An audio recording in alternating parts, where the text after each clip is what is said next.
Hello साथियों, welcome to planet 4। आप सभी को टीम विक्रम का नमस्कार। रिजर्व बैंक ऑफ इंडिया ने ऐसा धमाका कर दिया है जिसे देखकर पूरी दुनिया दंग रह गई है। लगता है अब डिजिटल पेमेंट का पूरा खेल बदलने वाला है, क्योंकि अब बात सिर्फ ऑनलाइन ट्रांजैक्शन की नहीं रही।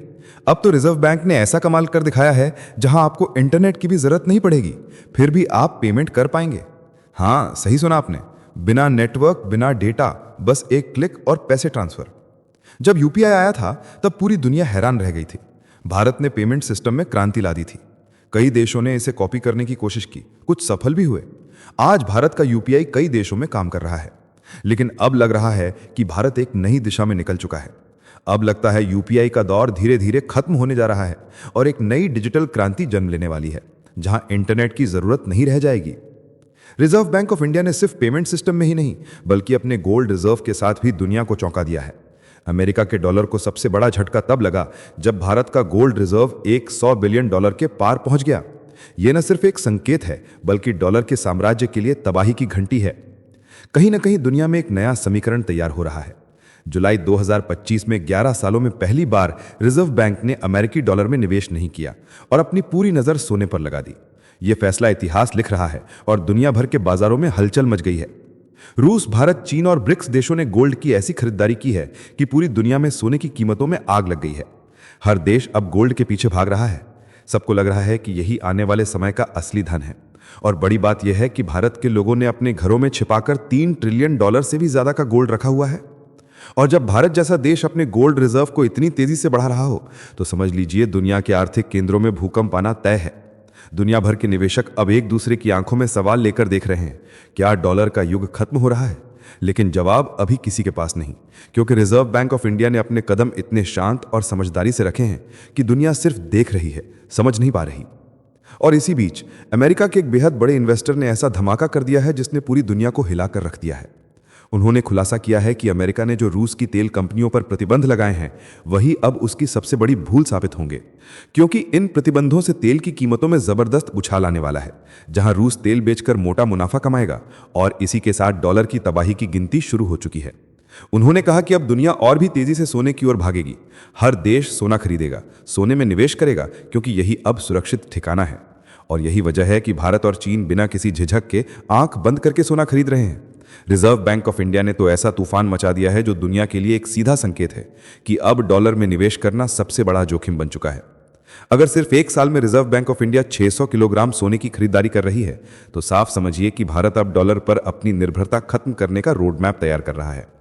जिस तरह पश्चिमी देशों ने रूस की संपत्तियां जब्त कर ली, इसने दुनिया भर में पश्चिमी देशों पर से भरोसा हिला दिया है। डॉलर पर विश्वास गिरा है और यही वजह है कि इटली की प्रधानमंत्री जॉर्जिया मेलोनी बार बार चेतावनी दे रही हैं कि रूस की संपत्तियों को जब्त कर उनका इस्तेमाल अंतर्राष्ट्रीय कानून के खिलाफ है। ऐसा नहीं किया जाना चाहिए। लेकिन सच्चाई यही है कि अमेरिका ने डॉलर और व्यापारिक टैरिफ को अब एक हथियार की तरह इस्तेमाल करना शुरू कर दिया है।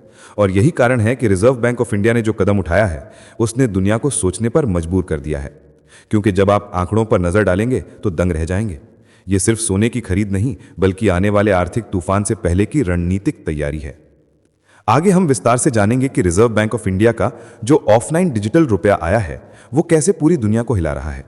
ये कोई साधारण इनोवेशन नहीं है, बल्कि भारत के पेमेंट सिस्टम की पूरी परिभाषा बदलने जा रहा है।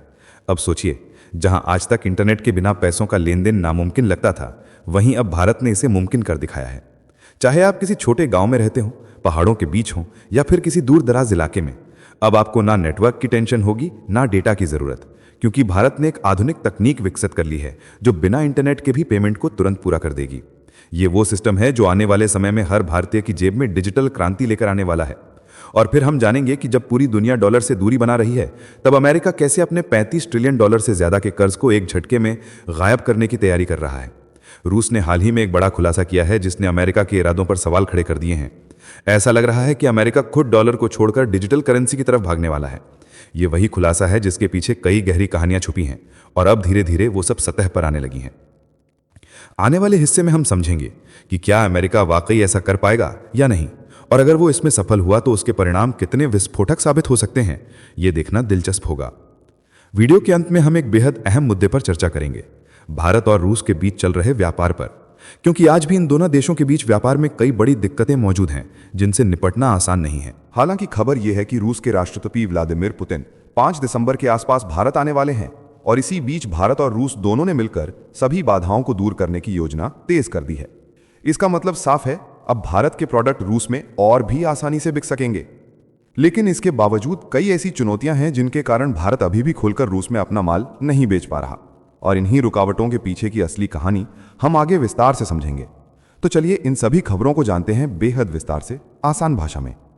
सबसे पहले जानते हैं कि रे डालियो ने अमेरिकी प्रतिबंधों को आर्थिक युद्ध क्यों कहा। तो रे डालियो का कहना है कि आज के समय में जो प्रतिबंध अमेरिका दूसरे देशों पर लगाता है वे किसी पारंपरिक युद्ध से पहले के आर्थिक हथियार जैसे हैं। उनका मतलब यह है कि पहले के जमाने में देश तोप और बंदूक से लड़ाई शुरू करने से पहले एक दूसरे पर आर्थिक दबाव डालते थे, जैसे किसी देश की मुद्रा को कमजोर करना, उसके व्यापार को रोकना या उसकी संपत्ति को फ्रीज कर देना। यही सब अब आधुनिक भाषा में सैंक्शन यानी प्रतिबंध कहलाते हैं। डालियो ने उदाहरण देते हुए बताया कि जब अमेरिका ने रूस की 2 बड़ी तेल कंपनियों रॉसनेफ्ट और लुकोइल पर प्रतिबंध लगाए तो इसका असर पूरी दुनिया के तेल बाजार पर तुरंत दिखा। तेल की कीमतें बढ़ गईं, डॉलर की मजबूती पर असर पड़ा और निवेशकों ने सोने की ओर रुख कर लिया। इसका सीधा मतलब यह हुआ कि अब आर्थिक प्रतिबंध सिर्फ राजनीतिक सजा नहीं रहे, बल्कि ये एक ऐसे हथियार बन चुके हैं जो वैश्विक वित्तीय व्यवस्था को झकझोर देते हैं। अब सुनते हैं कि डालियो ने डॉलर और सोने की ताकत को लेकर क्या चेतावनी दी। तो डालियो ने बहुत साफ शब्दों में कहा कि ऐसे आर्थिक कदम केवल टारगेट देश को नहीं बल्कि खुद प्रतिबंध लगाने वाले देश को भी नुकसान पहुंचाते हैं। उन्होंने समझाया कि जब अमेरिकी डॉलर पर भरोसा कम होता है तो पूरी दुनिया वैकल्पिक साधनों की ओर मुड़ती है, जैसे सोना या अन्य संपत्तियां। डालियो ने कहा कि इतिहास में कई बार ऐसा हुआ है कि जब देशों ने वित्तीय युद्ध छेड़े तो उनकी अपनी मुद्रा की शक्ति कमजोर हो गई। आज भी वही स्थिति दोहराई जा सकती है। लोग अब ये समझ रहे हैं कि कागजी मुद्रा यानी फिएट करेंसी अस्थायी है, लेकिन सोना एक सच्ची, सार्वभौमिक और सुरक्षित संपत्ति है। इसलिए जब भी आर्थिक तनाव बढ़ता है तो सोने की मांग और उसकी कीमत दोनों में तेजी आती है। डालियो ने इसे चेतावनी के रूप में कहा कि अगर अमेरिका इस राह पर चलता रहा तो आने वाले समय में दुनिया की मुद्रा व्यवस्था में बड़ा बदलाव देखने को मिलेगा और सोना फिर से शक्ति का प्रतीक बन जाएगा। यह डॉलर के लिए झटका हो सकता है। चलिए अब जानते हैं कि आरबीआई ने सोने की ओर रुख क्यों किया है। तो वैश्विक अनिश्चितता और आर्थिक तनाव के इस दौर में भारत के रिजर्व बैंक ने एक बेहद रणनीतिक कदम उठाया है। अब आरबीआई डॉलर आधारित संपत्तियों यानी अमेरिकी ट्रेजरी सिक्योरिटीज से धीरे धीरे दूरी बना रहा है और अपनी पूंजी को सोने में बदल रहा है। ऐसा इसलिए क्योंकि डॉलर पर निर्भर रहना अब जोखिम भरा माना जा रहा है, खासकर तब जब अमेरिका की अर्थव्यवस्था खुद महंगाई, ब्याज दरों और व्यापारिक तनाव से जूझ रही है। यही कारण है कि आरबीआई ने अपनी नीति में बदलाव करते हुए सोने की हिस्सेदारी बढ़ाई है। आंकड़ों के अनुसार आरबीआई के पास अब 880 टन से अधिक सोना है, जिसमें सिर्फ इस वित्त वर्ष में ही 600 किलोग्राम की और बढ़ोतरी की गई है। इसके विपरीत अमेरिकी ट्रेजरी में भारत का निवेश घटकर 219 अरब डॉलर रह गया है, जो 7 महीनों का न्यूनतम स्तर है। इस बदलाव को विशेषज्ञ भारत की दीर्घकालिक सुरक्षा नीति से जोड़कर देख रहे हैं, जहां सोने को भविष्य की स्थिरता और आत्मनिर्भरता का प्रतीक माना जा रहा है। अगले भाग में अब समझते हैं कि सोने की बढ़त से भारत को क्या फायदा हो रहा है। तो जब पूरी दुनिया में आर्थिक अनिश्चितता बढ़ रही है तब सोने की कीमतें लगातार ऊपर जा रही हैं। इसने भारत के गोल्ड रिजर्व को और भी ज्यादा मूल्यवान बना दिया है। अब ये पहली बार हुआ है कि भारत के पास रखे गए सोने का कुल मूल्य 100 अरब डॉलर से पार पहुंच गया है। सोने का हिस्सा भारत के कुल विदेशी मुद्रा भंडार का 13.6% बन गया है, जबकि पिछले साल ये सिर्फ 9.3% था। इसका मतलब है कि भारत अब सिर्फ विदेशी करेंसी पर निर्भर नहीं रहना चाहता, बल्कि अपनी संपत्ति को ऐसे संसाधनों में लगाना चाहता है जो दुनिया के किसी भी संकट में स्थिर रहें। यही कारण है कि दुनिया के कई सेंट्रल बैंक भी सोना जमा कर रहे हैं। सोना अब सिर्फ धातु नहीं रहा, यह भारत की आर्थिक ढाल बन चुका है जो किसी भी वैश्विक तूफान में हमारे भंडार को सुरक्षित रखेगा। साथियों, आगे बढ़ने से पहले आप सभी को बता दूं कि अगर आप देश, दुनिया, डिफेंस और इकोनॉमी की 100 से ज्यादा खबरें एक साथ एक ही जगह पर एक ही समय में फटाफट रोज देखना चाहते हैं तो कृपया हमारे साथ जी चिल्स चैनल पर जुड़िए, जहां हम रोज शाम 9 बजे आपके लिए दुनिया की तमाम सारी खबरें एक साथ लेकर आते हैं। जी चिल्स चैनल का लिंक आपको नीचे डिस्क्रिप्शन या कमेंट बॉक्स में मिल जाएगा। चलिए अब जानते हैं कि ऑफलाइन डिजिटल रुपया क्या है और कैसे काम करता है। तो भारतीय रिजर्व बैंक ने जो ऑफलाइन डिजिटल रुपया यानी कि ई रुपया लॉन्च किया है वो दरअसल देश की आधिकारिक डिजिटल करेंसी है जिसे सीधे भारतीय रिजर्व बैंक जारी करता है। ये दिखने में तो डिजिटल है, लेकिन इसका इस्तेमाल बिल्कुल वैसे ही किया जा सकता है जैसे नकद रुपये का। फर्क बस इतना है कि ये रुपए आपके मोबाइल में सुरक्षित डिजिटल वॉलेट में रखे जाते हैं। ये वॉलेट आपको भारतीय रिजर्व बैंक से जुड़े बैंकों जैसे SBI, ICICI, HDFC और यूनियन बैंक के माध्यम से मिलेगा। इसे आप अपने मोबाइल के गूगल प्ले स्टोर या एप्पल स्टोर से डाउनलोड कर सकते हैं। इस वॉलेट के जरिए आप व्यक्ति से व्यक्ति या व्यक्ति से व्यापारी को तुरंत भुगतान कर सकते हैं। यानी अब बिना किसी बैंक कार्ड या इंटरनेट बैंकिंग के भी ट्रांजैक्शन संभव है। इसका मकसद है कि देश के हर कोने में, चाहे वो शहर हो या गांव, हर व्यक्ति डिजिटल भुगतान का लाभ उठा सके। इससे नकदी लेन देन की परेशानी कम होगी और अर्थव्यवस्था में पारदर्शिता बढ़ेगी। अब सुनिए कि ऑफलाइन और प्रोग्रामेबल फीचर कैसे बदल देंगे भारत की वित्तीय तस्वीर। तो इस ई रुपया की सबसे अनोखी बात यह है कि इसे बिना इंटरनेट कनेक्शन के भी इस्तेमाल किया जा सकता है। इसकी तकनीक इतनी उन्नत है कि यह बहुत कमजोर नेटवर्क सिग्नल पर भी काम कर सकती है। साथ ही नियर फील्ड कम्युनिकेशन आधारित टैप फीचर से आप बस फोन को पास लाकर भुगतान कर सकते हैं। इसका मतलब यह हुआ कि अब गांवों और पहाड़ी इलाकों जैसे दूरस्थ क्षेत्रों में भी लोग डिजिटल भुगतान कर सकेंगे। इसके अलावा इसमें प्रोग्रामेबल फीचर भी जोड़ा गया है, यानी सरकार किसी राशि को विशेष उद्देश्य के लिए सीमित कर सकती है, जैसे कि किसी सब्सिडी को केवल किसान उपयोग के लिए निर्धारित किया जा सकता है या किसी भुगतान पर समय सीमा तय की जा सकती है। यह तकनीक पहले से ही गुजरात की जी सफल और आंध्र प्रदेश की डीपम 2.0 जैसी सरकारी योजनाओं में परीक्षण के तौर पर चलाई जा रही है। इससे सरकारी फंड सही व्यक्ति तक सही उद्देश्य के लिए पहुंचेगा, जिससे भ्रष्टाचार घटेगा और वित्तीय पारदर्शिता बढ़ेगी। यह कदम भारत को डिजिटल क्रांति की अग्नि पंक्ति में खड़ा करता है, जो फिनटेक के क्षेत्र में विश्व में भारत की साख को और ऊंचा करेगा। चलिए अब जानते हैं कि रूस ने अमेरिका पर इतना बड़ा आरोप क्यों लगाया। तो रूस के राष्ट्रपति व्लादिमीर पुतिन के सलाहकार एंटोन कोब्याकोव ने हाल ही में एक बेहद चौंकाने वाला दावा किया है कि अमेरिका अपने $35 ट्रिलियन के भारी भरकम कर्ज को छिपाने के लिए एक गुप्त क्रिप्टो प्लान पर काम कर रहा है। उनका कहना है कि वॉशिंगटन अपने इस कर्ज का एक हिस्सा स्टेबल कॉइन में बदलना चाहता है, जिन्हें अमेरिकी डॉलर के डिजिटल रूप में देखा जाता है। कोब्याकोव का आरोप है कि अमेरिका इन डिजिटल कॉइन्स को जानबूझकर डिवैल्यू कर देगा, यानी उनकी कीमत घटा देगा ताकि कर्ज का बोझ अपने आप हल्का हो जाए। यह आरोप उन्होंने ईस्टर्न इकोनॉमिक फोरम में लगाया, जहां उन्होंने कहा कि यह पूरा कदम एक सिस्टम रीसेट की साजिश है। उनका मानना है कि अमेरिका अपने डॉलर वर्चस्व को बचाने और बाकी देशों की अर्थव्यवस्था पर नियंत्रण बनाए रखने के लिए यह डिजिटल जाल बुन रहा है। रूस का यह दावा पूरी दुनिया में हलचल पैदा कर गया, क्योंकि इस वक्त दुनिया की पूरी अर्थव्यवस्था अमेरिकी डॉलर के भरोसे टिकी हुई है और अगर अमेरिका वाकई ऐसा करता है तो पूरी ग्लोबल फाइनेंस सिस्टम हिल सकती है। अब समझते हैं कि यह आरोप कितना सच है और हकीकत क्या कहती है। तो असलियत यह है कि अमेरिकी कानून इस तरह के किसी भी कदम की इजाजत नहीं देता।